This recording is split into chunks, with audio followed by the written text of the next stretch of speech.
Hi everyone, welcome back to my YouTube channel. As we kind of talked about briefly when we did our Amphibia Season 3 video, we also wanted to do an Owl House Season 2 video, and they also recently released like a poster and a release date for Season 3, and so it finally got me in check, and I was like, okay, I should reach out to Hope about this because I've been putting it off for like 4 months. Here we are finally to talk about Season 2 of Owl House, and we forgot how much is really Season 2. We were talking beforehand, and I was like, I forgot like half of 2A was in 2A. I thought it was all season 1 episodes, and I was like, escaping, expulsion, separate tides. Those are all season 2. Okay. And we were also just like both in different places. Like I was actually writing reviews, and you weren't writing those reviews for Geeky Waffle yet. Like I looked at your page today. I'm like, oh right, she was posting reviews on her page back in 2A. Like it's time has It was passed. so long ago. Heck, Yeah. King's Tide was like what, 5 months ago? 5 months, something like that. Yeah, so I had to give myself a quick refresher course, and honestly, there's probably still more that I completely forgot. We'll find out. Yeah, we'll find out together, get to remember together here, and I guess like this is like a review slash reaction now because like, whoa, wait, I don't remember that happening. Yes. Yeah, but we're here, and I guess to kick things off, Hope, what are your general thoughts about season 2? It genuinely felt like a darker middle chapter. Put this like in Star Wars context, like A New Hope is like the new world, and we're going on adventure, and it's cool, and stuff is happening. And then you have the darker middle chapter that is Empire Strikes Back, where it's like everything is different now, and it all kind of sucks, and it's all like all the bad stuff's happening. Oh God. And then you have the third one being like, okay, our heroes are going to overcome and like save the day and blah, blah. And it felt like a darker middle chapter. We got so many amazing new characters. The mythos deepened, and we learned Philip's backstory, which is just bonkers, crazy, but also very timely, like with the like authoritarian undertones. And I loved season 2. I thought it was really strong. There's really not an episode, and like you even wrote this in your notes, like you could probably list just about every episode as your favorite. And I agree, I really loved it. So what were your general thoughts about season 2? Yeah, kind of like you just said, and why I wrote that in the notes. Like literally every single episode is just so good. I remember back when I was writing reviews during 2A, I'd start like almost most of my reviews being like, wow, this is so amazing. Like I say this every freaking week, but I am just like at a loss for words. I Because ran out of creative ways to say this is really great, because exactly. I was just like, you can't, like, it just was knocking it out of the park, like episode after episode after episode. Yeah, it was so awesome, so good. All of the characters, especially as I'll get into when we get into specific characters, both amazing progression, including some characters I was kind of critical of in our season 1 podcast. They finally got some much needed character growth, and it made me very happy, and Who can't was wait to it? talk about that a bit more. Who are you critical of? I don't know this. King. Mainly Oh yeah, King, yeah, oh but yeah. yeah, yeah, but I Oh, we just did felt like talk about that. See, it is a reaction podcast. I didn't yeah, even think yeah, about that. I just feel like this season really, outside of maybe I wish they could have given maybe a bit more to Willow, but like I feel like it still spent so much good time with its characters and really exploring all these different facets of both where they are at in the moment slash their past, and like the parental stuff especially just like so highlighted throughout the season. All of the different parental relationships, like when I scream about friendship and Amphibia, that's me with like parental stuff in this show. Like it really like showed all of the different ways that we are maneuvering our relationships with authority and our relationships with ourselves and how we see ourselves. And I don't know, it was such a good season for all of these different elements that make the show just so stellar. So yeah, I don't know, I could like just ramble, like you said, kind of with like our beginning of our reviews, you can just ramble about how good it was without like sounding too repetitive. So I just really enjoyed it, and I can't wait to see more. I'm so depressed that season 3 is like 3 episodes long. Someone, I think it was the round table, like had the math, and it's like the equivalent of 6 episodes, which is insane. I really hope that there is a scenario where if they do like a spinoff or anything, it's on Disney Plus, because then they don't have to like live in cable hell and have to fit the brand of Disney Channel, which is a much younger age group, and Disney Plus is more focused for all ages, including older age groups. And I hope going forward, if there's anything, it's going to be on Disney Plus. I just wish they would move the show to Disney Plus, but I know I just got finished writing a massive animation history article, and Disney has to still abide by cable laws and has contracts with cable networks and stuff, so they have to still keep producing content. They can't just be like, we're gonna move all of our shows to Disney Plus. It's just not how it works, so it sucks. It's just unfortunate because like Amphibia faced like a lot of setbacks and challenges, but like it was able to still like release a full season 3, and it just like sucks that this show doesn't get that opportunity at all. Like I'm sorry, we saw Dark, like Owl House is obviously more like a horror-esque, like mature show in a lot of ways, but like we still saw some pretty dark stuff in Amphibia too. It's succeeding outside of its demographic and it's being punished for it, and it feels bad. I am glad, like from what we can tell from the season 3 poster though, and like from whatnot, that they are still seemingly going down the dark routes they want to, despite being cut so short, so that's at least good. I will say this, and I do think having a short amount of time means that we're going to probably see some of the best writing. I talked about this in our Amphibia episode, which was the concept of economic writing. So what that means is when they have something like an 11-minute episode to give King Andreas's entire backstory and introduce Leaf and Beryl and like the whole world and stuff like that, that episode doesn't feel like 11 minutes. It feels like it's a full special, and there's so much crammed in there because every frame, every scene, every word matters. And I think we're going to see some of Owl House's best writing in these 3 45-minute specials, because they know that every single second matters to finish the story. And I think it's going to be like Hollow Mind level writing and animation for 3 45-minute specials. Like I think it's going to be stellar, knock it out of the park, because that's what happens when those challenges arise. Definitely creators are going to rise to the occasion. What is one of your favorite episodes of season 2? I will say a lot of yours that I didn't list were almost on my list. Like it's like splitting hairs with some of these. When we say our favorite episodes in this segment, just know that we just would say that about every episode, honestly. Yeah, like I almost put not knocking on Hootie's door on my list. I almost did. Like it was been like my honorable mention and like my next choice down order of airing. Hunting Talisman. I love Hunting Talisman. It was, I always love when the Bat Queen comes back, because to me the Bat Queen means lore. She's there just to enrich the world. But it was also the introduction of Hunter.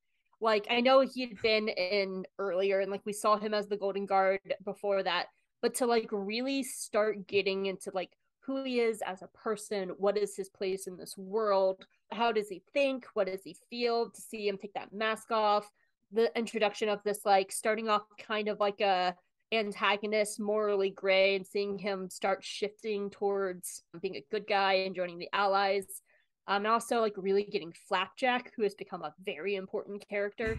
There was just a lot in Hunting Talisman, and I really love that episode. It also, if we have time, I'm going to scream more about Principal Bump later, because I love him. It had like some great moments for Principal Bump, but we got to see his long flowing hair for the first time. Like there's so much good in that episode, and I really love it. Hunting Talisman was a very early favorite of mine until Edith's Requiem came out like a week later. What was one of yours? I picked one of the ones you said you forgot we had in 2A, which is Escaping Expulsion, and I agree, it feels like it was ages and ages ago. Especially... I love this episode though. I just forgot it. I thought it was in season 1. So... Yeah. Well, like it was one of the first ones of 2A, so it's like it's understandable. It's fine. Oh my god, Amity had green hair then. Yeah, it was so quite long a while ago. Yes. Specifically her standing up finally and asserting her friendships and where she stands with things, and just talking back against her mom, like screw on Odalia, like no, yes please. And it also is just random things. Like, of course, this is like the first signs we get that Luz is reciprocating. I guess like there's just like little nuggets throughout the episode that just make it like such a fun little ride and so good. But obviously, like, I just like think the prominent moment obviously is like that breaking the necklace and again like standing up against Odalia and asserting yourself, because like it's kind of been building to that throughout, like Amity just like going on this journey, but like it's still, her parents still kept like pulling her back, and this is like the first moment we get from her where she's like, no, I'm this is my life and this is what I believe in and I'm gonna stand up for it. So yes, yeah, like this is how the Malfoys should have been written. To be honest, like I love the Blights. The entire Blight family, all 5 of them for completely different reasons. Adalia and Alador were 2 of my favorite elements of season 2, and I'm definitely looking forward to talking more about them. What's another one of yours? Ida's Requiem. Oh, I put this one too. Yes. It's lovely and beautiful, and that song lives on my soundtrack, and it's on my YouTube writing playlist. Bless people for like making hour-long versions for me to write to. Like, I love Ida's Requiem. Rain. Yes. Rain is the MVP of the season. They are so good and so well written, and I love seeing so many layers to them, and how Rain came in and you think that they're a little bit shy and they're a little bit of, I don't want to say coward, I feel like that's a really strong word, that's not what I mean, but it's really the bravery of their actions. Like, Rain is leading this entire secret like group against the Emperor, and every time they are with Ida, it just makes me smile. And I love that Ida got a romance, something that we don't always get to see very often, but I take that back. Like, we've seen it more like in recent cartoons, but not with the cartoons that I grew up with. We don't always get to see adults having romances, and the fact that the 2 of them were broken up and it's like in their rekindling a romance that they used to have, it's beautiful. We get Darius's introduction to like set up the entire crazy bonkers that Darius and Everwolf are in this anyway. And it's also like Keston Jones, who is the voice of Hordak and Shira. There's just so much I love about Ida's Requiem, from Rain's introduction to like Ida having a romance. The scene of them playing the song is just so beautiful. It's well animated. It's gorgeous. The music is great. And it's on your list too. So what do you like about it? You summed it up very beautifully. For me, I loved all of that stuff, especially Rain. They are wonderful, and I loved getting to see more of them throughout the season, especially in that like that plot you discussed about them like rising up against Belos, especially as we like get to see more and more throughout the season, especially in this episode, but like all throughout the season, that Ida is such a big motivation in that, and that's just so amazing. But I also love this episode because it really, getting into like that parental stuff, we get to see kind of Ida's side of that situation in this, where she's dealing with like Luz leaving and King leaving, and it shows her development in the sense that she has gone really attached to them. Like, she used to be such an independent like free spirit, and now she's like a mom, and it's so good. And it's also to the point, like that's another element that makes that scene like so emotional, is the fact that it's like Ida's literally willing to give herself up because she thinks she has no purpose after they leave. Like, she's like, they have their own families after this, I'm just an empty nester, I'm fine. Like, it's just like it really just highlights just so how close she is to the 2 of them, and I love the Owl family so much. It's so good. The scene when Rain asks her is like, do you have kids? Like, and the fact that they stop it right there. And a good couple in media should be able to have their own wants and dreams and have their own lives separately and also together. And they should be stronger together, and while still being individuals. And if they can't do both, it's not a really well-written couple. And that's what Ida and Rain have. Like, they're both very strong individuals with their own things that they're doing, but they're also better together. They hold each other in check. Like, they know each other so long. Like, so like when Rain asks, Ida, do you have kids? Like, we need to stop this. What are you doing? they are checking her. Like, they're like, what are you doing? Like, why are you doing this? And a good couple and a good partner should be able to do that. And Rain's historic, the first non-binary character on Disney, man. Yes. Man, it's so good. Yeah. What was your next one? Knock, knock, knocking on Hootie's door. Love The this episode. Hootie therapy episode. The best, like, such a peak time in, like, this, like, season 2 fandom area. Oh my god, it was so good.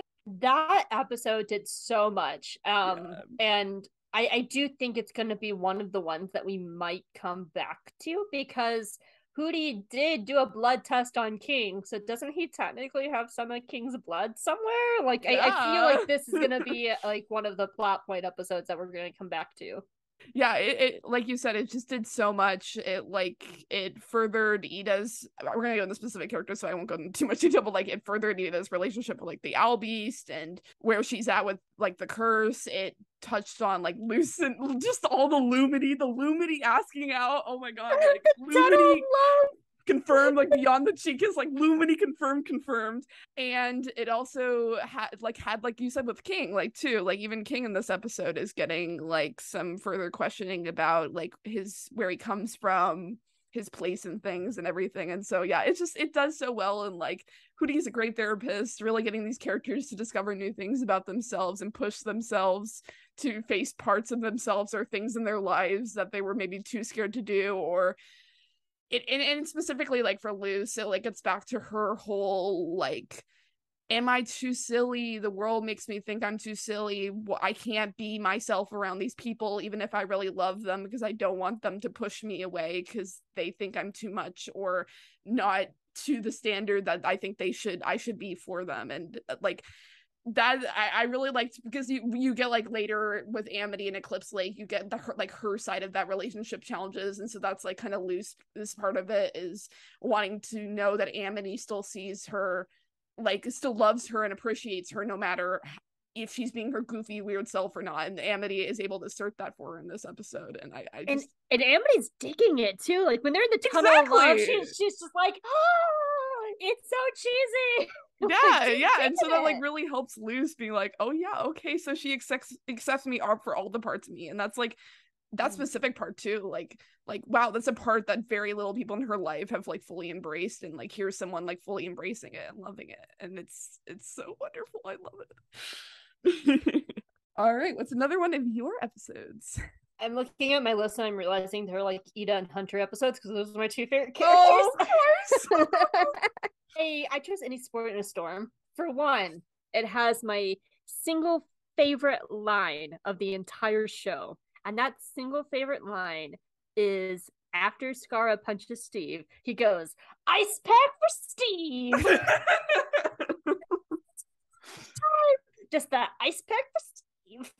I love that line. I quote it way more than I should. I think all the writing around Hunter is so good, because they had to introduce him, make him antagonist, show him like changing, give him friends, make him like give him his backstory, like all within with something creative. And like he's also sharing this time with everybody else too. So Hunter at what, like maybe 8 episodes, maybe, to do like all this work.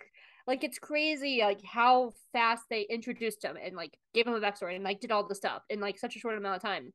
And Any Sport in a Storm is another one of those, because I'm happy that he was getting people outside of Luz, because while I love Luz, I like that it also gave an opportunity for the other characters to have time too. Like I love seeing Gus stepping up, being like kind of a brother figure to Willow, and like not quite trusting Hunter right away because Willow's so excited, and like seeing Willow come into her own and like really stepping into her own person and becoming stronger and like going after her own goals outside of Luz and Gus. This is something that she wants to do because she likes it.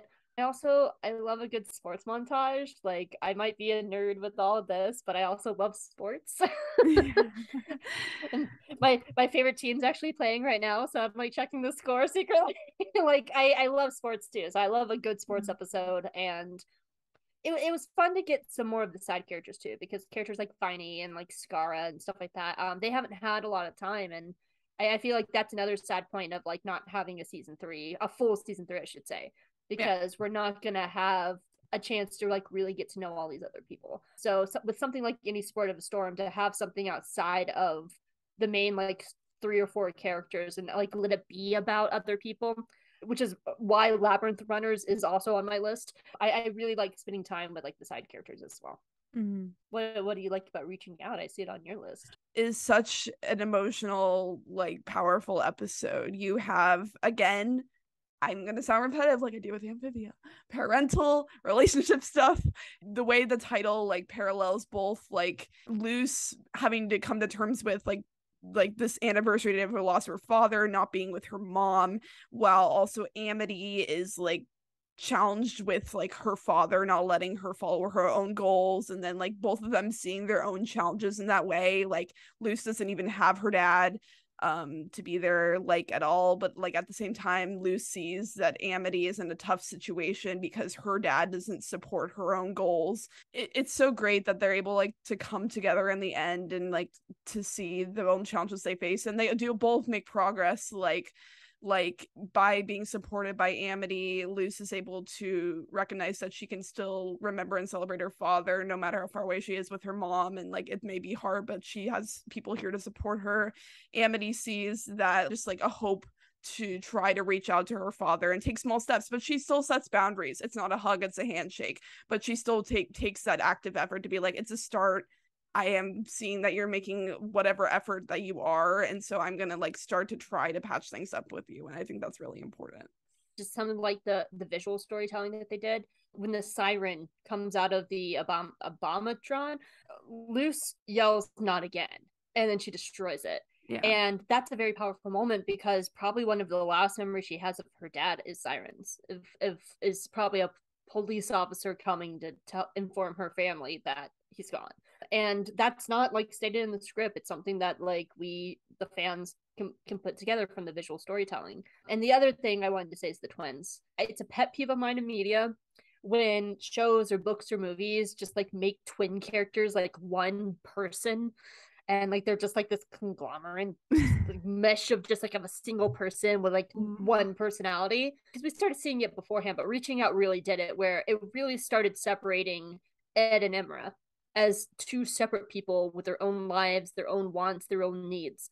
And I love that. I it's one of my favorite things, and that was something I really wanted to see coming out of season 1, was the twins being their own people. So much of the show is like a big old baseball bat to Harry Potter's face, and I feel like that is very much a telling of just like, this is how the Weasley twins should have been written. It feels like that. So a big reason why I like Labyrinth Runners is for a lot of the reasons I like Any Sport in a Storm, but also I'm just happy to finally have a Gus episode. So many of Gus's episodes are shared with other people. Like that's why, as much as I really liked all the Lumity stuff and I really liked all the Gus stuff, the Looking Glass Ruins, they clash, because when we finally have this like really good Gus on his own episode, the Lumity stuff just really overshadowed the Gus the story and Looking Glass Ruins.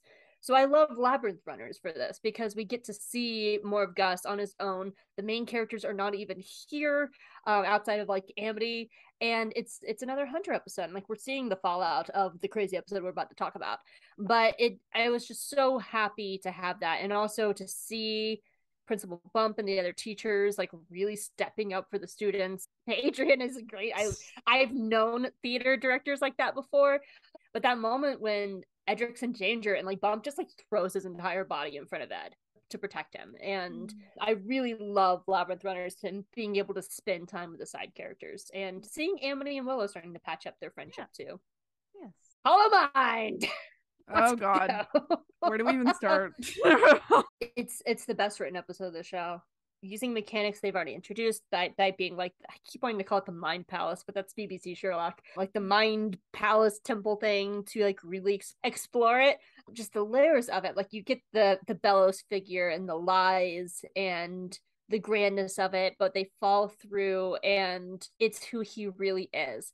And so you get like the actual writing, like the dialogue on the surface and exploring all this and like the world building, but you also get the visual storytelling, like all the paintings of who Caleb was, what he meant to Belos, and it's telling its own story. So there are really two stories going on, but there are no words about those. Like all we can do is like us piece together the two separate stories that are happening.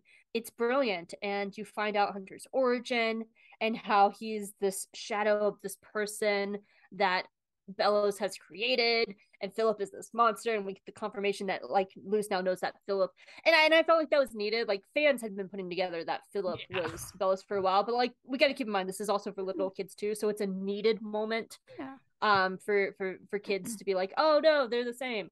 But it's just it's powerful and it's raw and it's visceral from beginning to end, and like you see the Golden Guard graveyard, and it's just it hurts, and it does so much world building of just the authoritarian person that Belos is, and he's just oh god, I could do an entire episode on just Hollow Minds. You have to jump in on this.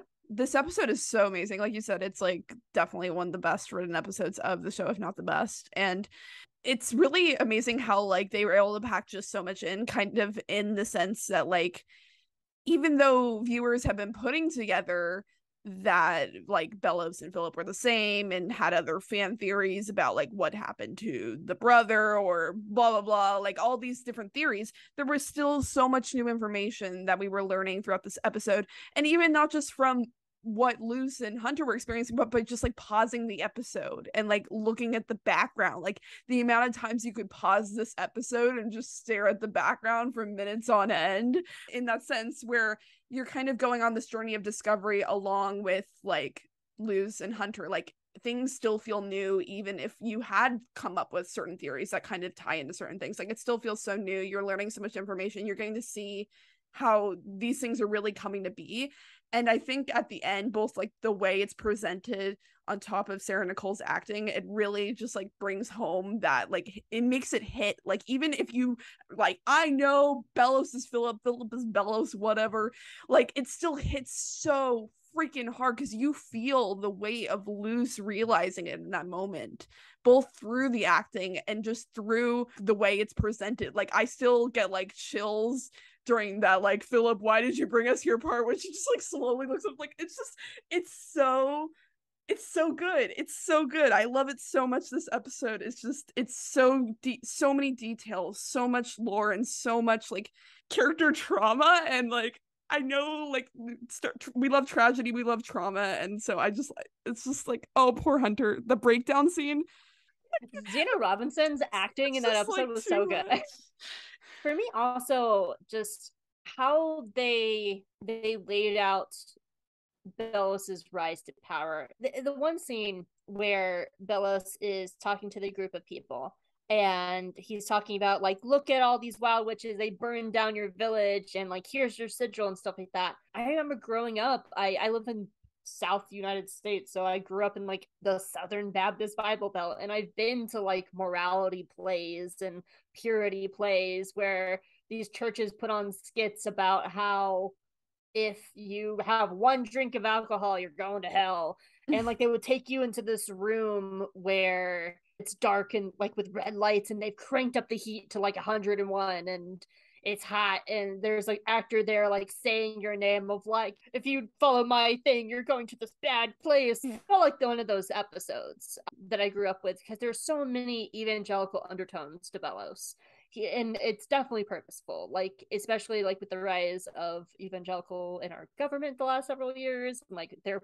position in like the rise of authoritarianism and fascism in our own government, and like so it just, the entire story felt so timely and purposeful, of just being like, hey, this is happening in our real world, here's it happening in a cartoon world, so hopefully the next generation doesn't learn how to do this. Just like the little details of like, why does Darius look so sad? Oh like, yeah, like just little details like that have so much weight to the story. because I know this is very late in the season and a lot of the show can get like have darker undertones, but like it's really that tonal shift, because like even just from the discovery about the Day of Unity, because like a lot of this like show kind of sets it up, it's like, Oh, Belos just, it's kind of like this, like Luz likes the freedom and expression, and Belos just wants to control that and make it all non-wild magic. And then it's like, psych, no, he just wants to wipe it all out altogether. Like he just wants to freaking genocide like the whole Boiling Isles. Like it's dark. It's like he just wants to freaking kill everyone. And it just the ending of the episode, because you feel the weight with like the panic attack, and even just Luz just like looking back at Ida, and like as you talk about, we then later get to see kind of like the aftermath of all that. But it is like that big tonal shift where it's like, this isn't just about a story about someone fighting for freedom and expression. This is literally like fighting someone who wants to kill all of her friends, family, everyone she's met, this whole world. Like it's dark, man. It's scary. The Palisman souls. Yes. The souls of the Palismans. Oh my god. The shadow of the bird one getting crushed over Hunter's face. Like, oh no. No. It's cinema. Yes. And so is King's Tide. yes. So is the finale. Yes. Oh gosh. That final like 5 minutes.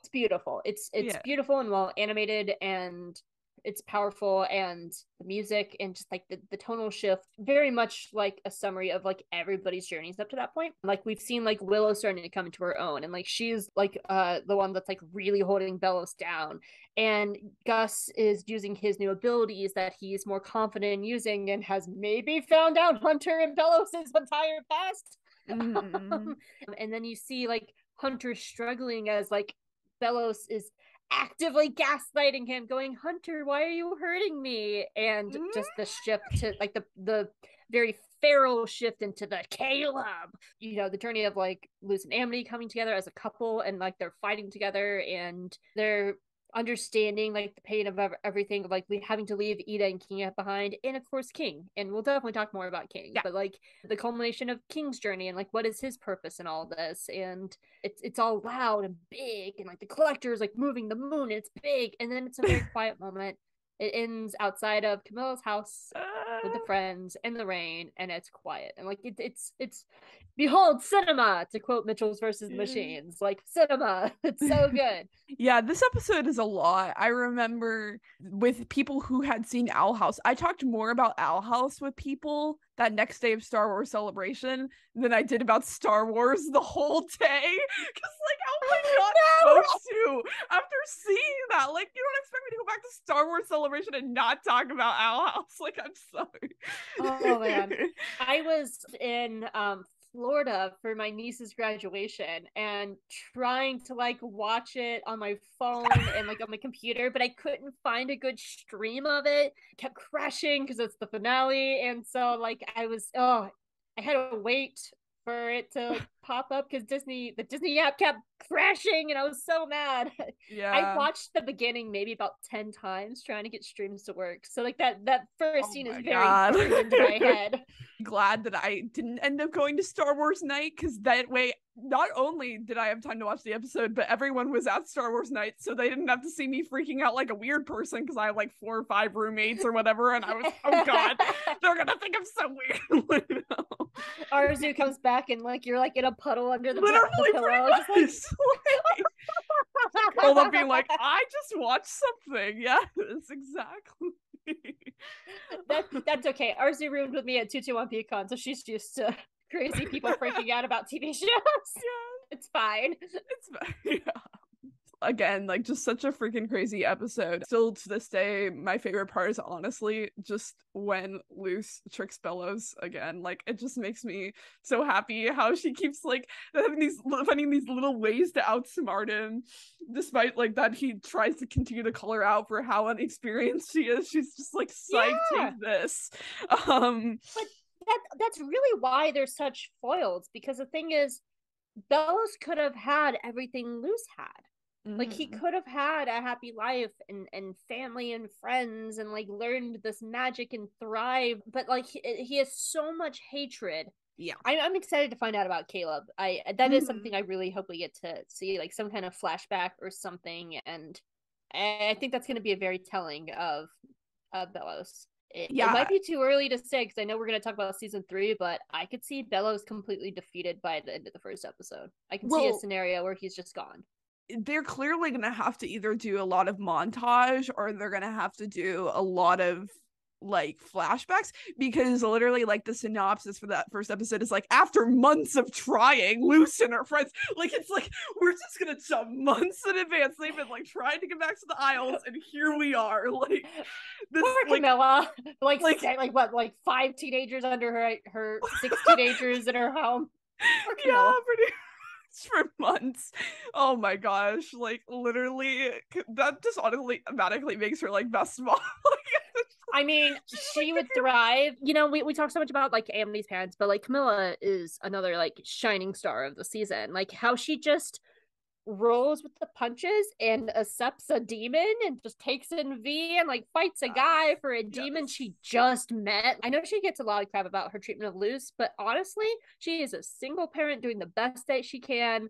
And it's what she's doing every day to keep you try to keep an entire human being alive, feeding them constantly and doing dishes and working a job. It's not easy. And I think she really did the best in it. In her words should not outweigh her actions, because her actions were, she saw a girl who was a demon, who was in trouble, and the first thing she did was protect her, free her, and take her into her house. That action means so much more to me than some words she said to Luz in season 1, when she's just trying to do the best she can as a single parent. And I might be biased because my sister, for the longest time, was a single parent of 3, and I watched her struggle. And she had 2 kids. And she saw a little teenage boy who needed to be taken in because his parents threw him out, and she adopted him. And that was my nephew. Camilla's story really rang out, really resonated with me, because people are not perfect. They say bad things. They say the wrong things, but their actions are what really should speak. Sorry, I had to get... No. I think this is actually a good tangent, because like I think that was a good way of like seeing what we did see with the Blights, because I feel like with Camila, it is genuinely her trying to set Luz down the right path and what she believes is best for Luz, whereas with Amity's parents, it's clearly, or mostly Odalia, obviously, it's clearly, I'm trying to do what's best for you, but it's really just what I think is going to best preserve the image of myself and my family. Like it's not what I actually think is best for you. It's just for social capital and the way I'm viewed by others, and like it's more self-centered for Odalia. It's not like what she genuinely thinks is best for Amity, just thinks is best for Amity's future. Whereas Camila, it's very clearly like, Luz, I see you are causing some damage at school. I'm worried about your future. I just think this is what's best to set you down the right path for everyone and yourself. And like, yeah, it's hard because like we want to see Luz be able to embrace everything she loves, but like you said, it is her still trying to do her best to take care of Luz as like a single mom and set her down what she believes is the best path for her future. So yeah. Camila's sending her to camp because she wants Luz to try something different. But we see in yesterday's live, when V is throwing away Luz's items, Camilla's taking them out of the trash. Exactly. Because she's like, no, like these aren't yours. Yeah. So like there's nothing wrong with wanting your kids to try different things, or like try to like correct certain to try to think, I'm trying to like say this like and not sound like horribly negative. There's certain ways of like wanting your kid to try new things to help them grow as people, and it might not always be what they like or what they're into, but that's not inherently wrong. Like when I was a camp counselor, I met many kids who were there and they were just like, my parents sent me here and I don't want to be here. And oftentimes I saw the kids like because as a camp counselor, we would encourage them to try things, and you would see them try something that was not in their wheelhouse, and we got to watch them grow and see like a different side of them that they didn't even know was there. I don't know, and I guess I kind of feel like that with Luz. I mean, she came into this world where it is everything she ever dreamed of, and she got all these things, and then she still ran into trouble. She got everything she always wanted in season 1. She found this world and it still had problems, and it still caused problems, and it wasn't perfect. And when she got to see her own world, it's almost idyllic versus the troubles of the Boiling Isles. I mean, it's just Yeah, I that's a really good like starting point for that conversation of where she is in season 2, because season 2 is really that point where this place that is a dream, it starts becoming also a source of like trauma and a source of pain, and it becomes like, again, you made it, like you said it so well, like it's where like when she goes back to her home, that actually is the new safe space because of just how much burden and pain that has come from, like, obviously she wants to go back, she wants to save everyone there, but like it's still in that moment, being to be able to be back with her mom is such like a safe space thing, because burden after burden, like even she starts off season 2 immediately blaming herself for everything that happened in the season 1 finale, putting all the burden of everything that happened to Ida, everything that happened in the Isles, it's all, she puts it all on her shoulders. And even after she gets like reassurance from Ida, things are thrown after her again and again and again, and even in that moment it's more Ida saying like, I'm glad you're in my life and I appreciate you, and like you, it's not all your fault, but like it's just like one thing after another, like the stuff with Philip, the stuff with like, even when stuff happens to her friends or to Amity, she takes a lot of it on her shoulders. Like it, like is even in escaping expulsion, she's more worried about how this impacts her friends than how it impacts her. Like she's just she's so caring of all these people she met, but it makes her take on so much burden because she is this force who came to this new world and she changed a lot of people's lives for the better. I'm sure Amity can remind her of that, and Ida can remind her of that, and all these things, but like she ultimately still takes on a lot of burden and a lot of like guilt because of certain things that do happen. And it's, oh, this poor girl, she was not ready for the trauma.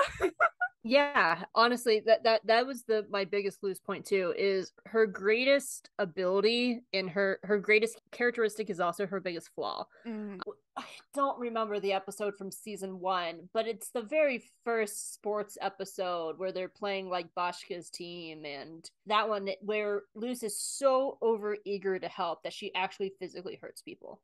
And Willow has to be like, Luz, like you're helping way too much. Like you're not trusting us because you're taking it all on you. You're not trusting us. We see it kind of more in season 2, but what I like about her growth is wanting to help is a really good trait for people to have. Like I think it's good to want to help people and to be there, but there is also a thing as an over helping, where you can help too much to the point of detriment, where you're not letting people figure out stuff on their own.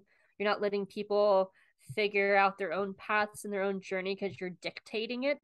And I feel like when it comes to her friends, Luz has really like stepped back on that in season 2, because she is seeing that these people are like Willow and Gus are coming to their own, and like, and she's taking a more supportive role, which is really good to see.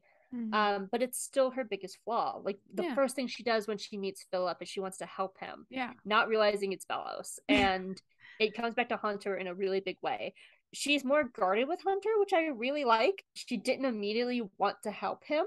And it actually took Willow and Gus to like help Hunter change. Luz really was taking a big step back out of that because she was very guarded against Hunter. Which was a very nice change for him. But even like with Kikimora, she's like, we're gonna go help Kikimora and it's gonna be great. And like Follies of the Coven Day Parade, which is another favorite episode of mine.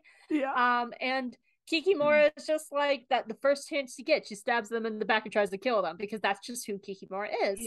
So I really like that Luz is this kind of like, I'm gonna help everybody, but she is learning how the balance between like, how do I help and not be a detriment.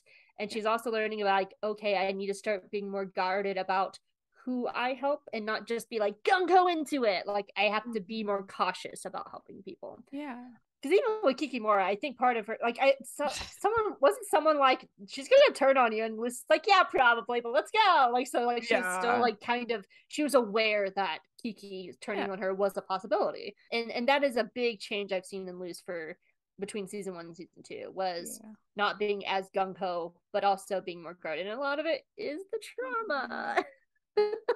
The trauma does that to people. Yeah, the trauma too, like one of the biggest driving forces of why she helped Kikimora is because she hears Kikimora talking about being separated from family, and Luz is really dealing with the trauma of yesterday's lie in that episode, and she's like, I might not be able to get back to my family, Kikimora, but I will help you get back to yours. Like, and it's also kind of like in the sense of like, I may not be able to like express myself or do all these things, so like it's kind of like she comes into this world and she does grow a lot and learn a lot and get to express herself, but a lot of it becomes like an opportunity to help other people like come into their own as well. And like it's gonna be interesting to see where Luz is at after King's Tide. I am interested to see, because like it's hard for her. She like again has all these people here that she's met and she wants to help, but she has all these people here, like she's pulled in so many different directions in that moment, and ultimately King has to make the choice for her, which is like the most tragic part. She loses control and she like hates that in that situation, and like, oh my god, yeah. You know, Ida would, if Ida was there, like she'd be the one like shoving Luz through the door. Yeah, too. exactly. Like yeah. I think Lilith is another good example of Luz's growth, because the early Lilith, and this is kind of getting to the Ida side of things, like the early Lilith episodes I find really fascinating, because it really is how atonement and forgiveness works. Luz is not very quick to forgive Lilith. She's respectful of Lilith being there and living with them, but you can still see that there is still a little bit of tension there, because Ida is rightfully in her feelings upset because Lilith messed up. Lilith cursed her. Lilith hurt her. But it's also the atonement of Lilith that Luz and Ida is giving her a chance. People should be allowed to change. People should be allowed to own up to their mistakes and fix them. But it's also forgiveness. I cannot for the life of me remember if it's early season 2 or late season 1, but somewhere in there, Ida has a line to Lilith along the lines of just like, yeah, you live here, but I don't fully forgive you yet, but I still love you. You're my sister. And I think that's a very telling line of like, Ida is not ready to give her forgiveness, but she's still willing to let Lilith try and change. And I think when it comes to Ida, like her family was another big thing. I love Gwendolyn. I love Del. Like getting to know like Ida's family in this season and seeing both Ida and Lilith grow as well. And I love the Clawthorn clan. I love them all. The Clawthorns are great. Yeah, I loved seeing like Lilith and Luz's interactions. Like that was like so cool to see. Like I didn't expect them to interact, going down honestly, the history town. Yeah. Yeah, between Elsewhere and Elsewhen and Echoes of the Past, they get to interact a lot more, and like that is that transition point between like, because like in Echoes of the Past she's a lot more cagey, a bit more with Lilith, especially because she and Hootie are making fun of King in that episode, so it's not only the trauma with Ida, but it's also like her defense of King in that episode.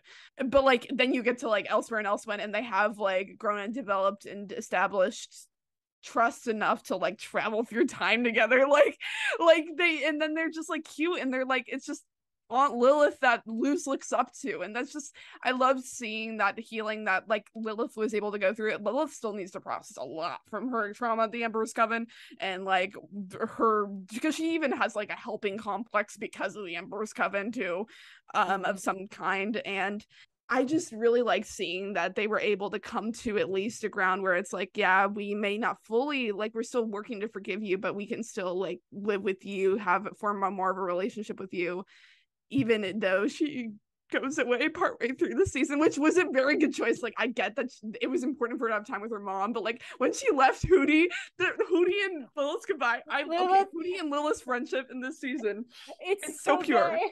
It's so pure. So I love it so much.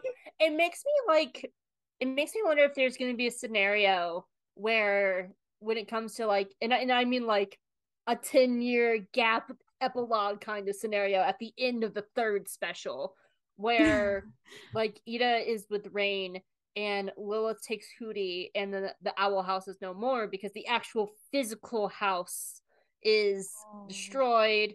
And so it's a separation of like everybody's getting like people that they love, whether it's a romantic love or a friendship love. And like Lilith takes on Hootie of taking care of him. So Ida doesn't. I could definitely see a scenario of like, but the actual physical building of the TheOwlHouse is gone. Oh gosh. Yeah. Seeing it gutted was enough for me, but to like actually see it like wiped out, like, oh, it would hurt me. Mm-hmm. It already hit so hard, like that the land itself is already being terraformed by the freaking collector. Like, my god, like things are changing and it's scary. And honestly, the first time I see the Boiling Isles again in this like 3 episodes, I'm gonna just like fall on my chair. I'm like, oh no, it's here, it's time. I can't even begin to imagine like what the Boiling Isles is gonna look like when we go back. Like, I have zero, like, it's weird. Like, I have so little thoughts about the collector, but and so much of it is we've gotten so little and we know so little, and which means that anything can happen. Like, anything can happen when you have this all-powerful cosmic being. I don't know. It could be perfectly fine. It's not going to be perfectly fine, but it could be. It's a possibility. And I think we're going to see a very different Boiling Isles when we get back. And all these landmarks we've grown to love, like Hexside and stuff, it's just going to be gone. It's so hard for me to wrap my head around the collector, because when you have chaotic, powerful characters like that, they just have an infinite amount of possibilities. It's like the Bill Cipher. I mean, to use a Gravity Falls reference, it's Bill Cipher. Like, literally anything can happen, and everything would be right. Anything you guess could be right, because it's just that kind of character. Anyway, Ida. We were talking about Ida. Yeah. I loved seeing all of the stuff with the curse, like with the Owl Beast, between keeping up appearances and knocking on Hootie's door, like going from trying to assert to her mom that like the curse is something that's a part of her, to actually like fully interacting with the Owl Beast and embracing, not only accepting like, oh, this is a part of my life, but like I'm actually going to embrace that this is a part of myself. And like Harpy Ida like, yeah, no. Harpy Ida is my wife, and oh my god, have you seen that comic where like it's Rain looking at Harpy Ida, yes, and they're just like, I could take her, and Lilith's like, in a fight, right? And they just smile. Like, you get it, Rain, go after her. I love Harpy Ida. Oh my goodness. I also agree, because like Ida's story has always been an allegory for like chronic pain and mental illness, and it's always been coded in that. To see like her mom essentially taking like holistic approaches of like, you can save this with like mint.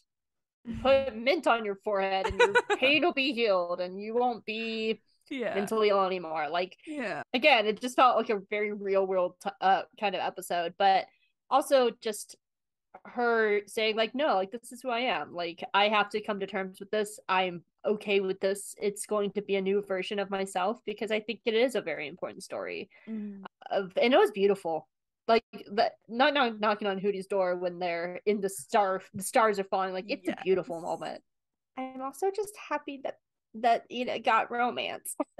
Yes. It's the most shallow thing of all. I'm just like, we could talk about like the deep layers of her chronic illness or mental illness. I'm like, no, but kissing. I really want to see Ida and Rain kiss. I want to see them be cute couple together. Like, that's what I want more than anything else. I loved the kid episode between Ida and Rain. Oh my god, that was so precious. So precious. So precious. So precious. Oh my goodness. And I really hope one day we get a spinoff on Disney Plus, not Disney Channel, so they can do whatever the heck they want, of like a prequel of all of them, because I want to know more about like Darius and Alador's friendship and all that. Yes. Like, there's just so much there, and to see like Belos' rise to power, and even just the little things, like you could see the change and Lilith when Rain came into the picture, because they have that photo from like season 1. And Lilith's not happy, and it's because she's also losing her sister to this other relationship, and there's so much there. But I love that they gave Ida very adult stories where she is mourning with her sister. She's scared, like she's like, I don't know what to do. These kids are in danger, and it's all my fault. Like, they gave Ida a lot of very adult stories that I think are important in a kids show, to see that, hey, adults are people too. We have our own struggles going on. And I think those are important stories for kids to see that adults can be scared, that they can be worried, that they have to provide for children, and they don't. Newsflash: if you're young and you're watching this, adults don't know what we're doing all the time. Yeah, at all times, we don't know what it's doing. I'm 35 and I still don't know how to do my taxes. I think those kinds of stories are really important. And I like those stories that they gave to Ida. And they gave her very mature stories outside of Luce to be on her own with her own family and her own romance and get to do her own things while still being Luce's mom. Yeah. I want Camila and Ida to meet. Oh my god, yes. So bad. Those later episodes of season 2 where it's not only Ida grappling with them leaving, but now Ida protecting them, because now she doesn't even know if they can actually get home because of what they learn in Hollow Mine. Like, it's literally like now like a life or death situation. Like, even though they don't have the sigils or whatever, Ida doesn't know what's gonna like happen after like all Belos wipes out all the sigil people. Like, it's so uncertain, and they then, especially when they establish the plan to like stop things, like Ida just like stepping up and getting the one thing she ran away from her whole life to like try to stop things. Like, oh my gosh. Also, like, freaking I can't believe all the limb removal was just it was, oh my gosh. And like, and again, like, this is why like Rain is the MVP of the season. Like, they go out of their way to, as like they are dying, to rip Ida's arm off to save her. Like, oh, it's true love. It's true love. Oh my god, that moment. And I'm actually really excited to see how they're gonna handle Ida's disability. Like, I think that could be very important and very good storytelling, and continue to be groundbreaking. The show has been groundbreaking in so many ways, and I'm looking forward to it. So we talked about a bit about Ida and Luz, so let's talk a bit about King now, I suppose, because I actually liked King a lot more this season. This season was needed for King, because I came out of season 1, and as you mentioned like earlier, like, he felt like the one character that didn't really get anything, and he felt more like of a cute mascot than an actual character. So I really loved his journey of trying to find out like who he was and where he came from, the mythos around King and like who he is, and just the slow building blocks from like Echoes of the Past up to the reveal that he's a Titan. Like, holy cow, like that, it changed the entire dynamic of the show. Because like in season 1, like, you see little skeletons and skulls everywhere all over the island, and just finding that out like just changed everything. Like, I, after the episode where he found out he was a Titan, I watched Reaching Out with my stepmom, and people at the witching dole are just sitting on skulls, and I had this moment of just like, they're sitting on King's family. Like, it's such a, and I didn't say anything because my stepmom hadn't seen the King episode yet, and so like watching that, I'm just like, oh my god, it just changes everything. Of all this like background stuff, and you realize that these are the bones of his people. And it's just so much about like the colonizing aspect of the show, and like where it all came from, and like that's, oh my god, like it's just a gut punch knowing that everything, the houses that are built on them, or like when they go to that one town in Hunting Palisman, like it's built into like the marrow of like King's father. Like, it's just, there's so much there. Yeah, like King's story just changes everything, and it's powerful. And just like the, like what it says about found family, like he's still a Clawthorn. Ida is his mother. Like, she raised him. And just like when he asks her to adopt him, like that's such a big moment of, not for Ida too, because the entire time during Ida's Requiem, she was like, these kids don't need me anymore. Yeah. And it just reaffirmed like, you are my mother. And like, she even has that line to Lilith of just, when Lilith's like, I'm the aunt of a Titan, and Ida's like, he's still your nephew. Like, what are you doing? There's so many layers of like found family versus blood family, built the mythology. Like, it was so good, and I loved everything they did with King. And Alex Hirsch repeatedly knocked it out of the park voicing him all season long. This is a reason why I think one of my favorite reviews I did write, because I stopped writing during 2B because I became too busy and life was too much. College. But 2A was like during the summer, during that pandemic time, so I had way more time. But that's why one of my favorite reviews I think I did write during 2A was my Echoes one, because I think just digging into why this episode not only worked for me, but also like why it worked for me, building on what I had come away from season 1 with. Because we did on your podcast, we did a season 1 thing, and on that episode I talked a lot about how King's episodes were kind of repetitive with his arc. He kind of had to learn this lesson of, I don't just rule over everyone and control everyone, and like I need to look out for others, and other people's opinions matter too. Like this same kind of cycle of lessons a lot over and over and over throughout like at least 3 to 4 episodes, especially highlighted it, but it also was woven throughout the season itself.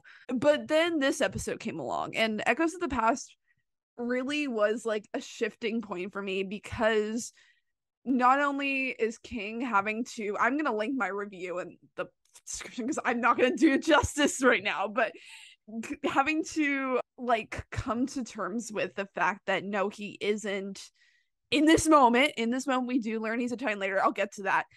In this moment, realizing like he's not this like big powerful creature that he's been telling everyone he was. These memories he has of his past, where his name comes from, it's all been lies or just manipulations of the truth, or half truths, and he's having to like come to terms with, like, I've been telling everyone I have all this power and all this stance, and it's nothing. He literally breaks down the loose and says, like, I don't know who I am anymore. Like, I don't know, like, do I even matter? Like, where do I come from? What am I gonna do? He has no idea where he comes from. And I said this wasn't like a fix of everything, but I was like, this is a turning point. And this is why then later in the season, they proved me saying that right. Because what happens is King discovers he's a Titan. Now, if we were in season 1, it would have been like, haha, yes, I do have power. Exactly. Yay, I can finally be praised the way I've craved to be. I have purpose and power. The whole time he hates it. He hates it. He even talks to Steve about this. He's like, my whole life I've been wanting to be this like king of demons. Here I am. I'm a Titan now. Like everyone appreciates me. Lilith is treating me like I'm some like superior like being and like doing everything I want. He hates when Lilith is doing that. He's like, Lilith, treat me like king, like the normal person, like the nephew, like that you were treating me like before. Like he just wants to be this person he's been discovering throughout season 2. He doesn't want to be that like big monarch that everyone just bows to anymore. That proved like that shift, that discovery and Echoes of the Past was that shift for him, because he's able to realize that like, no, I do care about the people in my life. I don't just want to rule them. Like, I can find purpose beyond being this king of demons or Titan or however you want to define it. Like, just it made me so happy to like see him come into his own beyond like that role of power. And so, yeah, I just, there's so much more I could say. This is why I linked my reviews below, because I went into too many paragraphs about it in my review. That was probably the longest review I did actually write. And oh my gosh, yes, I'll stop talking now. No, I totally agree. Like, I think the conversation he has with Steve puts a lot of the season 1 episodes into new context. Because you're right, like he wanted to rule everything, and like he was bossing people around, and he first had to learn how to be in a family, because like when it's only just Ida and Hootie, Ida's his mom, like Ida's gonna boost him up and do everything in her power to like make him okay, and like Hootie is super supportive as well, and like is not gonna go against King. And I think that's why it was so important for him to go through like the carnival episode with Tibbles or whatever, because like he had to learn how to rely on other people. He saw that Luz had relationships outside of him, and he had to figure out like, what does that mean for me? Because I want to support and love Luz, but I also feel left behind. And so he had to first learn how to be who he is with the people he loves. And now season 2 very much is like, how am I in relationship to the world? How am I in relationship to people outside of me? When he finds out he's a Titan, it's not the grass is greener on the other side. Yeah. The grass is horrible on the other side. Yeah. And he got everything he ever wanted. And as you said, he hates it. And I like that he has that conversation with Steve, because Steve went to the Emperor's Coven to be in a position of power and to be somebody. And then he found out it's just this absolutely horrible organization that treats people poorly and abuses them and leaves them on mountains to die. And like, it's just not. Steve is so underrated. Like, he has some of the most like poignant moments to Hunter as well. Like, Steve is the best, and I love him. Ice pack for Steve, man. It really reframed a lot of those season 1 episodes that I wasn't the biggest on, and I didn't feel the hottest on, but they were also very necessary steps for King to learn empathy and emotions, because you're right, if he didn't learn that empathy, then he probably would have been a tyrant, and he probably would have been cruel. And not like fully cruel, but I think it might have been like, I have all this power and I'm still the mindset of a child. Because King is very much a kid in season 1, but in season 2, he really grows a lot. I don't want to say like he's a full teenager or anything, but he has a huge growth and maturity, which is very needed now that he knows that he essentially has like all of this power. I don't know what they're gonna do with King. That's when I think about King's story in season 3, I think I don't know if he's going to be the new ruler. I don't know if he's going to be the one that defeats the Collector. Like, there's so much there that it's this unknown. And I'm here for whatever they do with King, because I think they've done some stellar work with him, but I can't even begin to predict what his story is going to look like in season 3. Especially with like the Collector, like there's just been so many like comics and theories about like what that relationship will be like, what his TheOwlHouse game will be like it's so interesting to see like where they are gonna take that. And I think like a big thing though, like especially like to see like where he is, because like Ida's still there, like Luz is like, he was able to protect Luz and her friends, but Ida's still there, Rain's still there, other people he like cares about and like knows that Luz and her friends care about are still there, and he's in like this position of determining their futures, and that's like a lot of pressure. Like I'm interested to see how he manages that relationship, and like because like he kind of is trying to, because like the Collector is like that like childlike character despite having godlike power, and he's trying to like not control that, but like trying to be like use that position of like, I can play with you, but like by playing with you you need to like, it like a two-sided relationship is what he tries to frame it as. It'll just be interesting to see what he does next. I it's very unknown, but I'm interested to see what happens. I just had a thought, because we were talking about like, what if King had all this power in season 1? The Collector is if King had all that power in season 1. Yes, he is that character. I can definitely see a situation where King's not a ruler, but he becomes a leader, because he's learned all this from Luz. Luz is very much a leader, and he's learned all these lessons from Luz and her friends, and I think we're really going to see him step up into that leadership role by looking at the Collector and being like, I was you 1 season ago, like you are everything I wanted to be, and I realize it's not good. Yeah, wow, I had a thought.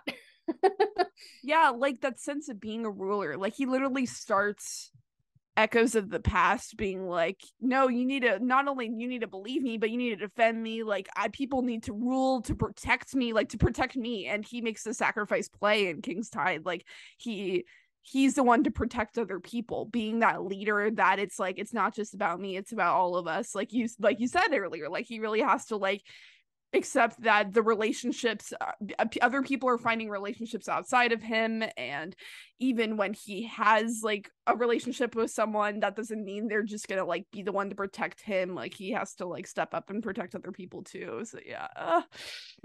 interesting to see. Interesting to see. Yeah. Yeah. One of my favorite single shots of the show is him hauntingly looking down at his egg, like the cracked egg, and like the lights under him. Like that's one of my single favorite shots of the season. Do you want to bundle all the blights together? Yeah, the blights are, my god, the blights are a lot.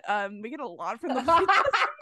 They're a lot. They are like, I did appreciate how much the show like did deal with all of that like family setup, because we do get it in like understanding Willow in season 1, and like we get like the first look at the blights, we get the look at where Amity is, and it was just so cool to like see her come into her own more too, and also just assert herself, stand up to her parents. Amity deals a lot with feeling like her worth and her love for like what she deserves from other people. Like her relationship with Luz in the beginning is, I'm gonna prove that I'm an awesome girlfriend. She sees her worth as what she can give to other people, because her parents raised her to be that way. Her parents raised her to say like, you do this, you do that, you if you do all these things, then you're keeping deals, you're making our family proud, this is like how you matter. And even though she meets Luz and Luz shows her that she can be appreciated in other ways, Amity still sees it as another case of, oh, Luz won't appreciate and love me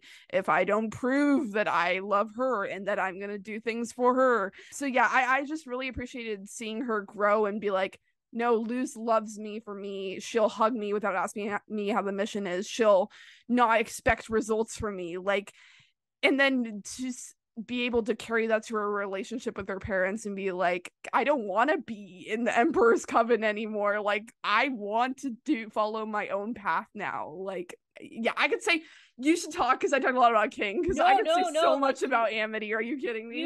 You phrased it so much better than like what was like the jumble of words in my mind. You really did.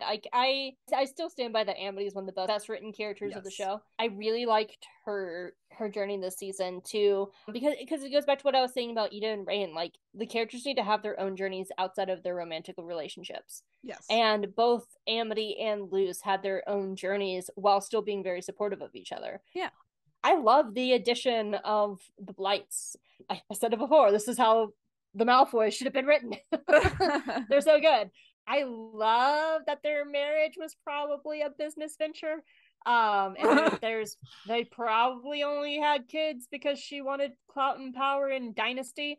Alador's journey was one of my favorites of the season. I was not expecting it to go in that direction so quickly. And I thought it was a very like needed story of just like not having like two evil parents, but having like somebody who does love his kids. And I think it kind of reminded me of my own dad too, of like my own dad working and sometimes missing out on things in our life because he was trying to provide for us. And it's a place of love, but it does leave your kids missing you and like wanting you to be there. So I love those moments where he's sitting with King on the swing and he's just like, I'm gonna be with my kids more because that is more important than me making money. And Adalia, man, I hate Adalia. I love her. I love Adalia. No!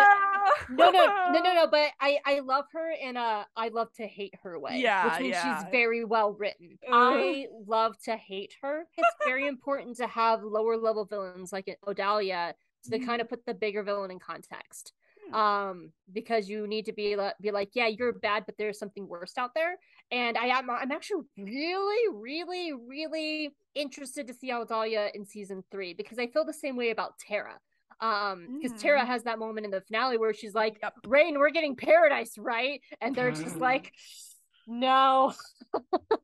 And so I think those characters like in the Emperor's Coven and the Coven leaders and characters like Adalia, where they thought they were going to have a literal paradise and they found out that they've all been duped.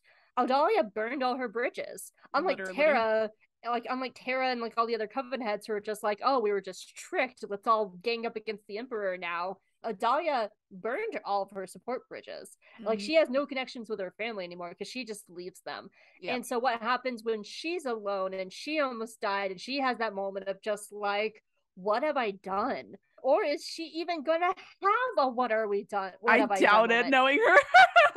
But that's the thing. Like, she could either have this really this moment where she just keeps doubling down, kind of like Kikimora, and just continuing to backstab and be alone, or she's gonna find that she's alone and try to rebuild those relationships. Now with like, you know, Amity gone for months and she doesn't have her daughter that she has completely just neglected.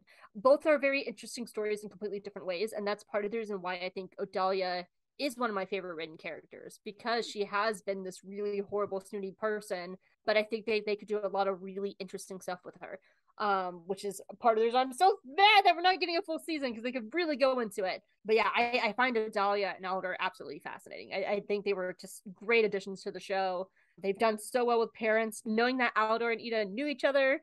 I bet they absolutely hung out in school and like got into trouble until Odalia got her claws in Aldor. Like, I feel like there's a lot of story there that I hope we get to one day see. And of course, the twins. I loved all the work with the twins.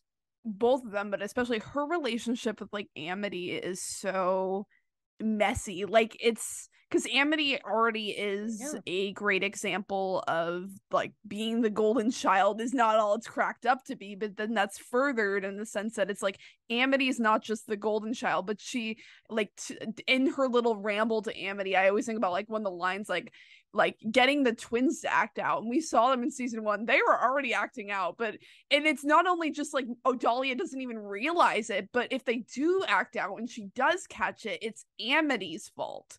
It's because Amity is not only the goody two-shoes golden child, but if something goes wrong, she is the blame. She is like the representation of the future of her family and like the idealistic what she wants Amity to be. Like, it's so sad that like she puts so much pressure on Amity, and I'm just so glad that Amity's able to stand up to her. But like, my God, that's why I honestly hate her the most, because it's like she not only puts pressure on Amity to be perfect, but she puts all of her like hopes, dreams, everything that can go wrong onto her. It's kind of like when I talked about all the burden like that Luz feels, like Amity gets that all just shoved on her from her mom. Like, it's just my God. It's like a kid pageant mom. Like, she's a pageant mom. She's putting all her dreams into her children. But I mean, it's also manipulation. Like, she probably, my assumption is what happened is when Edric and Imra weren't up to Odalia's standards, she shifted to Amity. Exactly. Which is why the twins get away with more. Which is interesting because the twins are still there and Amity is. Amira is a very talented healer, which probably should be a trait it's a trait that should be celebrated. It's a trait that should be rewarded, but it's probably not Emperor's Coven material. Like, Imra is probably really good at this one thing that can help thousands of people live their best lives and get healthcare and stuff like that, and that's not good enough because it's not Emperor's Coven. Yeah, that's so interesting too. It's like, it's not only her own idealistic view, but also like the propaganda idealistic view she's been fed. I could do an entire episode just on the propaganda of the show, because I mean, we see that in Echoes of the Past too, with Lilith's entire journey is, wow, look how little I know. Yes, exactly. Look how little I knew. So like, that is very much like Lilith's journey too. So do you want to put Gus and Willow together? Sadly, I feel like we have to. Sadly. Yeah, we're running out of time. But also just because people often just like lump them together, and they often are just lumped together because of like Yeah, but I do want to say that they had very different journeys. Yeah, and exactly. I'm glad that they did as well. Like, for one, I'm going to say I ship Willow and Hunter. I am one of those people. Come at me. Round of applause. Yes, exactly. I also like that they were taking care of their relationships outside of them. Yeah. The one character's name, who I can never say correctly, Bartholomew. I've never been able to say that character's name, and it's nothing against them. It's something I can't pronounce. Yeah.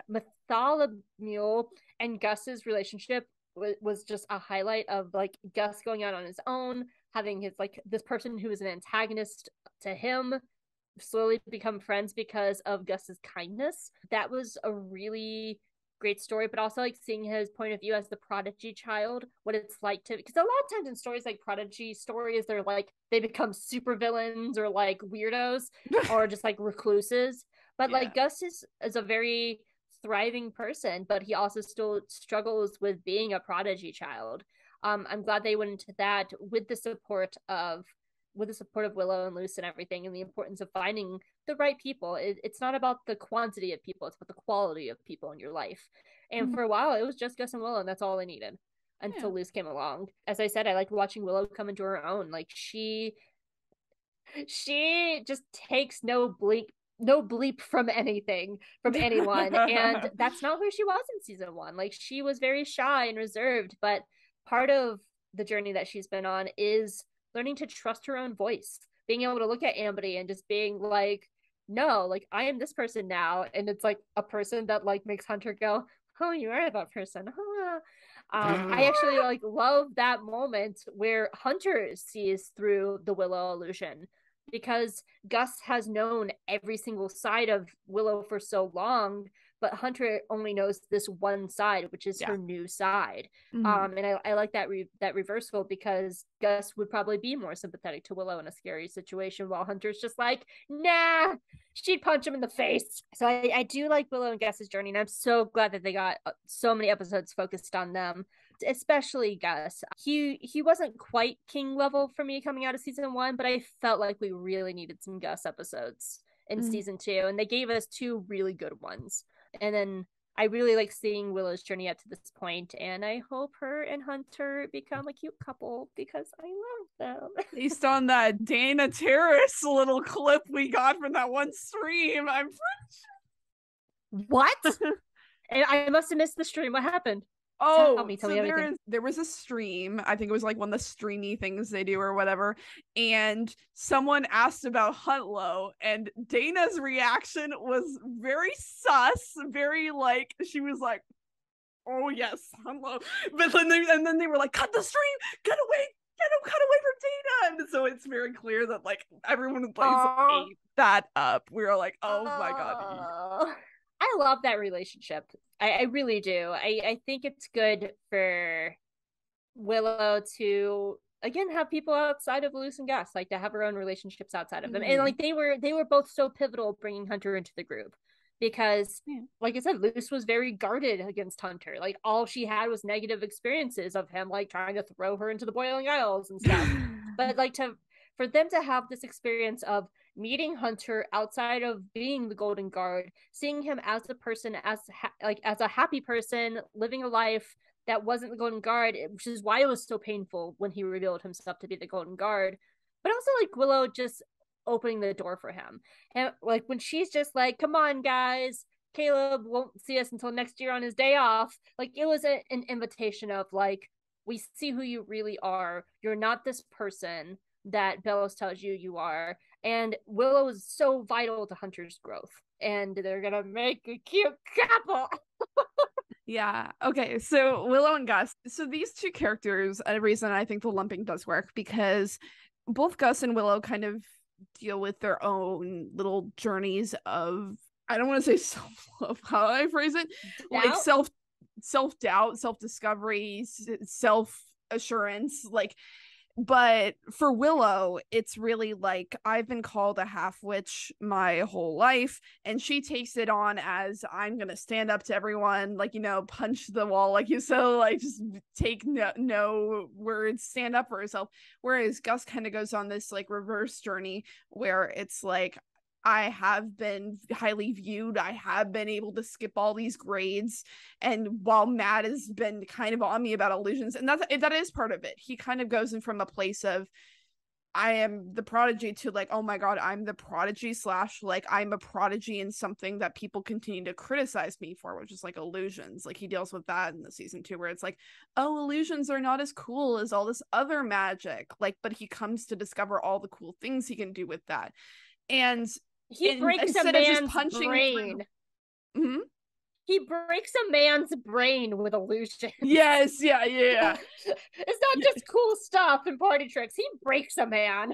Yeah. And it's interesting because like with Willow it is like that vocalization, punch the wall, but with Gus it becomes more of that anxiety, more of that needing those breathing exercises, shutting down instead of opening up. And I liked that they showed both of those cases of like self, where it wasn't like Willow and Gus weren't just both like, oh, people are doubting us or what are we doing. It's two separate journeys of one is just trying to assert their strength and their worth, the other is kind of shutting down and not sure, and has to have others reach out to them and be like, I see, like, look at all this stuff you're doing, like you are like capable and stuff. And like Hunter reaching out to Gus, and like I just love that we got to like explore both of those journeys. And then in terms of like Hello, it's so interesting to see how like Amity and Hunter, I mean not Amity and Willow like parallel Hunter. Like for Amity and Hunter, it's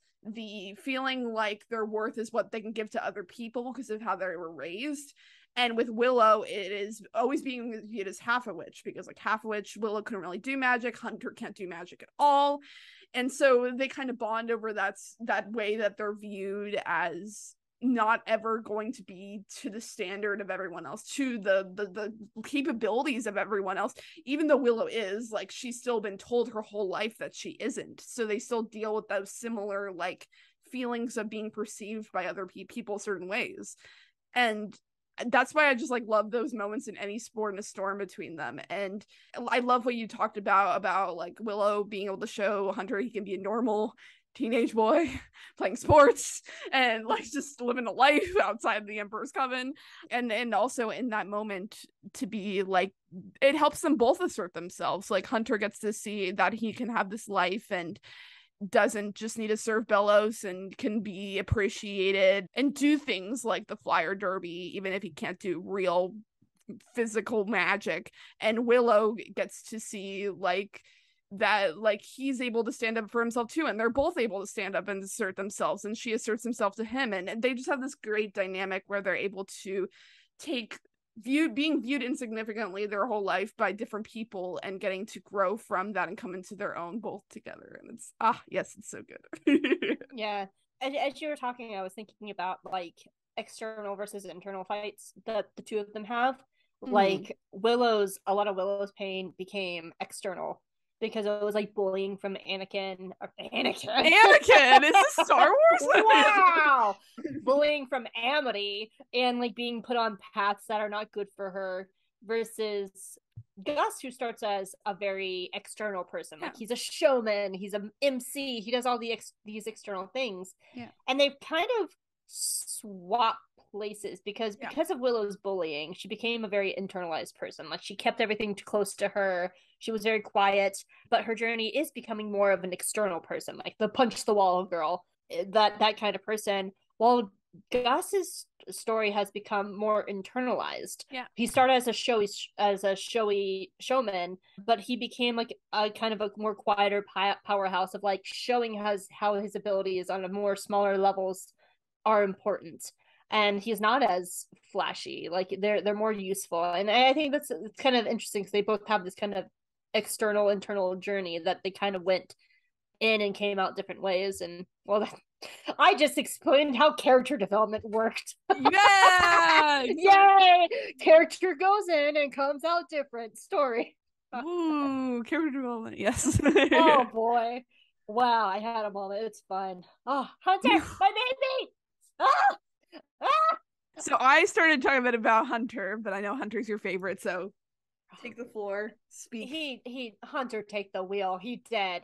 Ida is probably still my favorite overall character of the story, but Hunter was my favorite character of season 2 so far. And as I talked about earlier, like it really showed the strength of the writing, how they introduced him, and within a small amount of time they gave him like all this crazy story and developed him so fast. He's so important to the lore, he's so important to the history of the show, and his story is so tragic. Like him finding out that he's a Grimwalker and that he's not even technically a person. Like, God, the pain of that. But then again, like that's why the stories around like Luz and Willow and Gus are so important, because they don't care. You know, I do have a sneaking suspicion Gus knows, because we know from Labyrinth Runners, when you do that thing to read someone's mind, he sees them as well. So when he did that to Belos, he saw all of those memories of Hunter's creation. So I have a feeling like there's a conversation somewhere coming about that.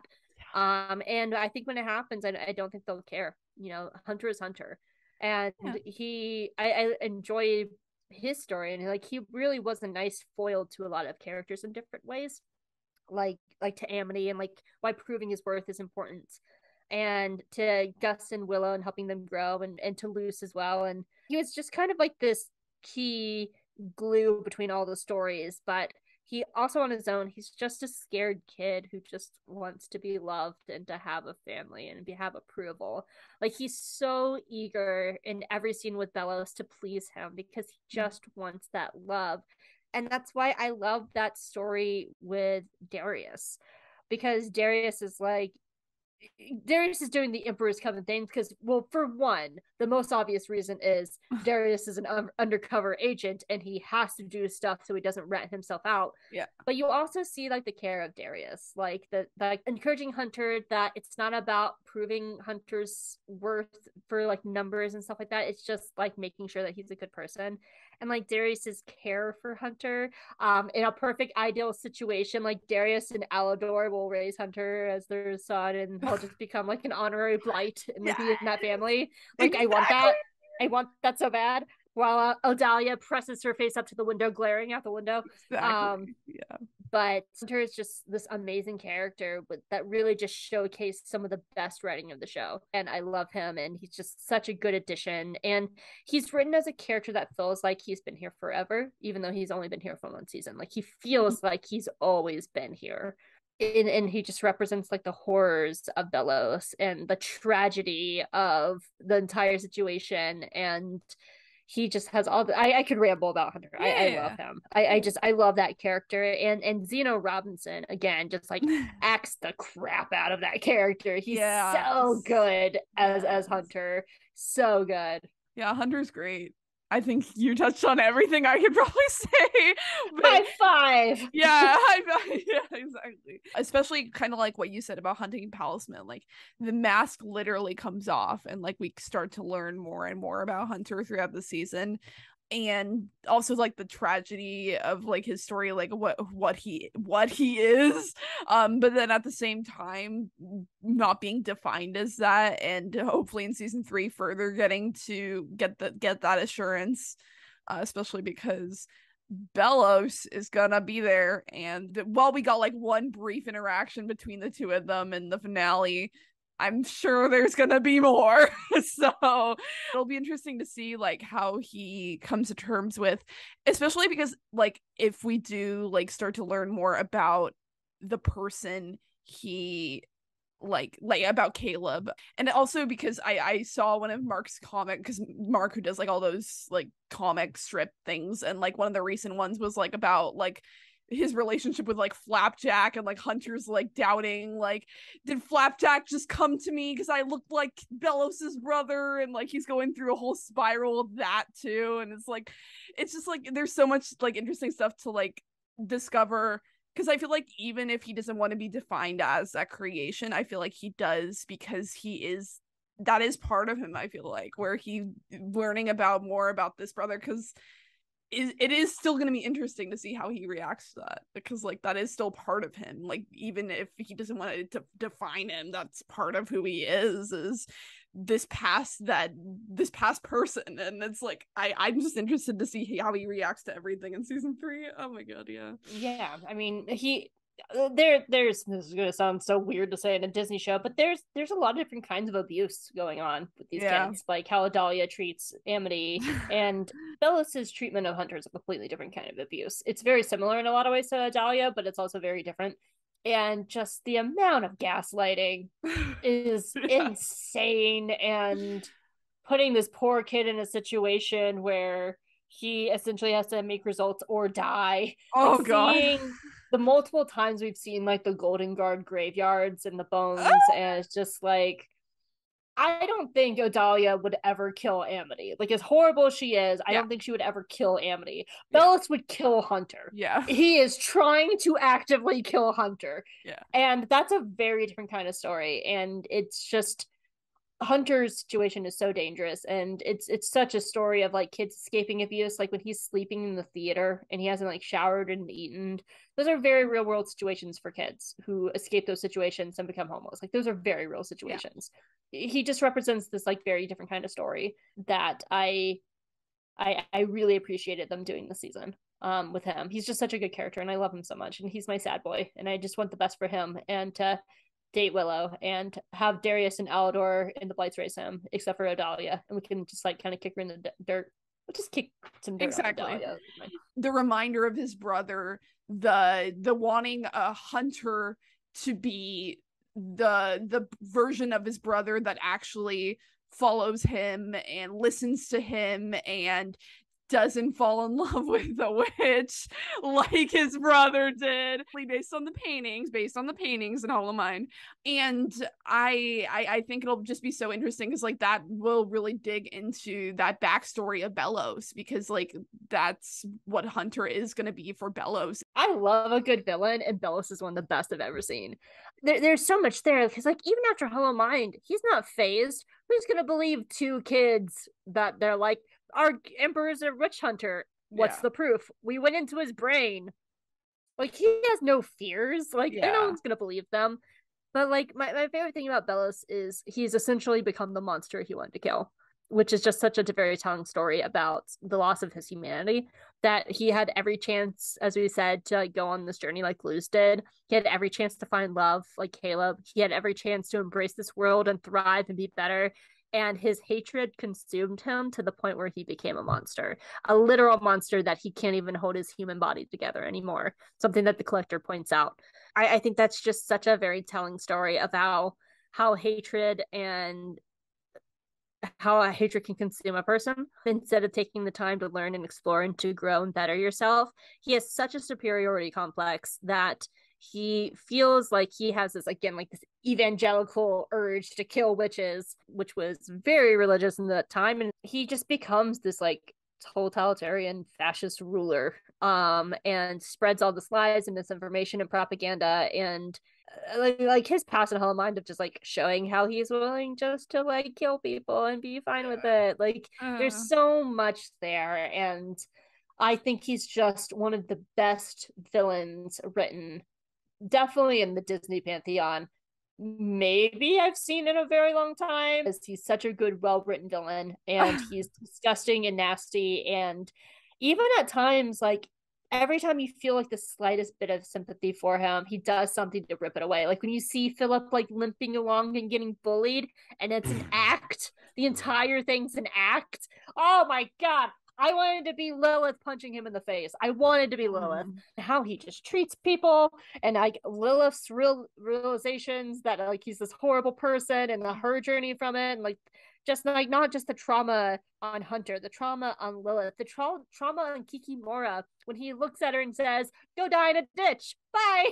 Like the shock on her face that she's like given up everything for this man, and just killing palismans and everything. Just Belos is such a good villain, a good bleeping villain.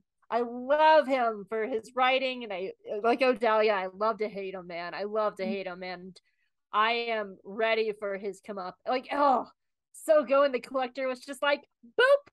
Oh man, because that scene on two levels was like, this person just took out the big bad with a single boop. So it shows how powerful the Collector is, but also it really shows how not powerful Belos is in the grand scheme of things.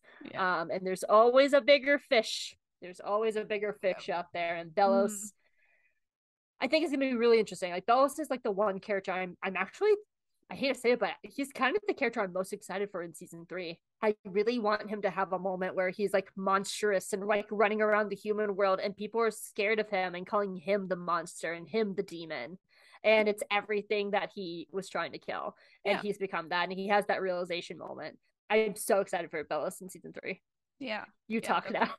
All of the layers to Belos are so interesting, and I think one of like the big ones that does come from Hollow Mind is like the fact that he remembers Luce this whole time. He's known who she is. He knows he has to keep her alive. He knows he has to let her go in the season 1 finale. He knows, like, it's just so cool to like go back and watch the show knowing what he like, knowing that he knows what he knows. And like, it's just like, even with Lilith and like her manipulation and how he like is like controlling her, like there's a new layer to that. This is not just like this random girl he's manipulating with propaganda. This is someone who hurt him, he's manipulating with propaganda. Like, it's just so interesting to like go back and like see like where Belos like made certain decisions based upon what he knew was going to come to pass and happen in the future. Like, it's just so good, man. I love it so much. And yeah, he, like you said, he's just like so well written, all the layers, all of the like just straight up not caring. Like, that is like a very good point. Like, he literally is so confident in like those last few episodes. Like, he's not distraught that like they were in his mind. He's just like, I have this plan, I'm gonna execute. He's gonna believe them. And he carries that like that confidence. Like, even though Kikimora said he's scared of the Collector, you can tell he's a little shaky, but he still tries to play it off because he's Belos. He's just like, oh yeah, Collector, we're still good, everything's fine. Yeah.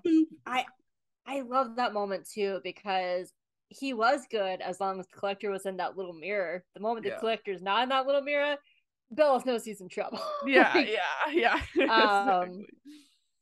Speaking of the Collector, again, like, I don't have a lot of thoughts about him, but the one thing I remembered while we were talking is the Collector has been free before, because we know that the Collector is the one that captured the Owl Beast. I'm really excited about that kind of time period, because it tells me that, well, the Collector's very old, and there's a reason King's dad stopped the Collector and put him away. Yeah. But I don't know, like, that's the one point about the Collector I'm the most excited to see, is like what that lore is, what that history is, and maybe he can be reasoned with. Like, I think again, like, so much of King's journey was about learning empathy, and I think if the Collector can learn empathy, like, that could be the thing. Because a big theme of the show overall, and this is definitely a theme for Luce, which is why I get frustrated when people are just like, Amity's character development was really fast. Well, yeah, that's the point of the show, which is forgiveness and friendship, not like holding on to grudges. Because when you hold on to grudges, you become Belos. Yeah, that's what happens. Which is why, like, Amity changed, because she didn't want to become a character like her mother. She didn't want to become a character like Belos. You have to let go of that pain to become a better person. And you can still hold the pain and learn from it, but you can't let it become your entire being, because then you become a monster. So I feel like when it comes to the Collector, like, something around those times, like, when I kind of want to see what happens when he sees Harpy Ida. I wonder if he's gonna recognize her and be like, oh, I locked you into a squirrel, didn't I? Like, there's so much possibility, and like, there's all this time, and I don't know what I'm saying or what to do with it, but I don't know. I'm ready to learn about him. We know so little, and we have a child god running around, so it's gonna be very scary. Collector is just like, I just want to play and have fun and have people like reciprocate, and like, but the Collector clearly hasn't cracked, or maybe cracked in a different way, where it's like, I'm going to just, now that I'm free, I'm just gonna assert myself, because like the Collector does assert himself. It's like, King, you promised, you're staying. Belos screwed me over, you're not screwing me over too. Like, control in that sense. And it's like, it'll be interesting to see like what that relationship is like, because like King did make a promise, and the Collector does see it more childlike, whereas more like a genuine like promise. Like, he does like question King. It's like, are you just messing with like Belos? So he does have kind of that like understanding, but at the same time he wants to believe that King genuinely wants to play with him. So it'll be interesting to see like which side he falls more on, where if he does like how much of that childlikeness really comes to the surface versus that figuring things out. I don't know. It makes him like interesting in that sense, where it's like it's not like a stupid villain, it's a villain who like has more childlike tendencies that can limit the processing that could make him figure things out. So I don't know. Yeah, I mean, I get the feeling that like especially after being trapped for so long, that I could see a situation where the Collector is just genuinely misunderstood. Like maybe because Kikimora describes him as a child from the stars. Yeah. Well, then where's his parents? Like, did he? Like, and which sounds weird to say, but like, you know, maybe he was separated from his people. Maybe he was like so he came to this world and he was on his own and scared and just like wanted to play. Like there, I could see a situation where the Collector is just very misunderstood. Yeah, and they have to learn to compromise. Any other thoughts about any other characters in season 2? I know you want to talk about Bump, so we can do that now. Principal Bump is vastly an underrated character and one of the most important characters of the show that we don't talk enough about. He is the one that really starts, outside of like Ida embraces the catalyst for change. The reason Hexside changes is because of Bump's approval, because he doesn't shun Luz. At first he's just like, this is kind of weird and I don't know about this, but he starts embracing the change and he lets his students grow and he is raising the resistance in his own school. He supports Ida. He protects her when she's a student. He has her back when nobody else does. Nobody else believes in Ida but Bump. And it makes her into the person she is. And he does the same thing with the students now. And like the fact that he loves his students and is raising essentially the resistance against Belos says a lot about who he is and his journey and how he is willing to protect his kids no matter what, even from getting sigils. Like he throws his body in front of Edric to protect him, to keep Edric from getting a sigil, and he fights with his students. And we don't talk enough about Bump's importance in the series because there are so many important characters in the series, but I feel like he's one of the most underrated characters. Also, I feel like Bat Queen's going to be doing something really big in season 3, and I don't know what. Yeah. You don't bring in this character, this lore character like Bat Queen, and have no resolve from it. I feel like she might be like King's dad's palisman. Maybe she's the first. Maybe she's the first palisman. Like maybe she was the very first, and she doesn't know. Like I don't know, but like you don't bring in a character like Bat Queen and not have payoff. But I guess that's the problem with the shortened third season, though. Like they probably did have some payoff planned for her, and they might not even get to do it, which sucks. Because we already know that Steve and Matt are brothers, but that was something that was cut from season 3. Yeah, we need to talk about Bump more because he's a very important character that deserves all the love in the world, and his hair is beautiful. Yeah, I feel like Bump and the other students are definitely characters that we get to see in some form in season 3 prominently, because like I feel like that's a lot of one of the only criticisms I found people having over the finale is like, and it is a case of not wanting to have too many characters there, obviously, but like I feel like I saw a lot of people talking about how like at the end of Labyrinth Runners, it's like they're all there and it's like Hunter, tell us the truth, including Bump, and then we don't see Bump or Viney or Basha or any of those other characters in the finale. And that like I said, it's a case of not wanting to have too many characters for the most part, but I feel like because of that, those like other students in Bump are going to play a very important role in whatever season 3 events we do get from the Boiling Isles side of things, because they are there at the forefront of that what we talked about way back in season 1, to be like that, those ones who rise up and like, you know, make that change. So yeah, I could see a situation that when Luz and all of them return to the Boiling Isles, it's the Hexside people who's been keeping stuff together. Yeah, exactly. Because they weren't at the wishing spell. We know this because Willow and Gus came from Hexside. They weren't there at the wishing spell, the draining spell. Like none of them were there. So you know, those people that were immediately at the draining spell thing, they're the ones that are at the most risk of the Collector. But anybody else who was away, they have some distance to be like, what's happening over there? That looks bad. So I could definitely see a situation where it's Bump and Viney and Bashka and all them holding down the fort when Goose and them come back, and kind of like Sasha when Anne comes back to Amphibia in season 3. Like Sasha's been holding on the fort and running the resistance. And I could definitely very much see a situation that with the Hexside crew. Yeah. So that's all I got. That's all you got. I would love to see Darius and Alador make up, like make out. Oh my god, yes. Make out. Darius and Alador need to like I see that's another backstory I want more on. Like you said earlier, like it's just there's just so many different like of these like older characters. There's so much backstory they can dig more into. Yeah. Like I'm excited to see more of V. I like her new design in the season 3 poster. I think she looks great. I like the fake out that we're all like, there's creepy Luz was a time in our lives. My god. There's a scary Luz, and it's just this girl that's just like, hey, I just wanted a house to live. Yeah, I loved how they handled V too. Yeah.